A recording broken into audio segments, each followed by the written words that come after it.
Baxın, deyərdi ki, bax, ey həy, ey daimi yaşayan, həy, qayyum. Denə, qəlbimdə elə arzular var ki, onu səndən başqa heç kim bilmir. Elə sıxıntılar var ki, yalnız sənin razılığın onları aradan qaldıra bilər. Bizi öz lütfünlə, lütfünə qərq eylə. Qəlblərimizə sakitlik, ümid bəxş eylə. Allahım, denə, mənim heç vaxt olmayacaq dediyimiz şey, sən gerçəyə çevirməyə qadirsən.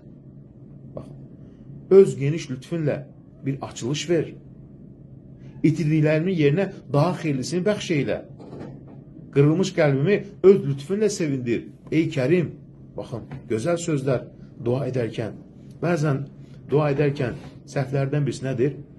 Açırıq hansısa bir dua kitabından, orada olan sözləri oxuyuruq. Gözəldir, bəli, o duaları oxuyaq. Amma dua odur ki, öz içindən gələn sözləri öz dilinlə, başa düşdüyün formada, hətta cümlə tam olmasa belə, cümlə qırıq olsa belə, yenə də onu Allah sever ki, o qəlbindən gələni, o acizliyi özün ifadə edəsən.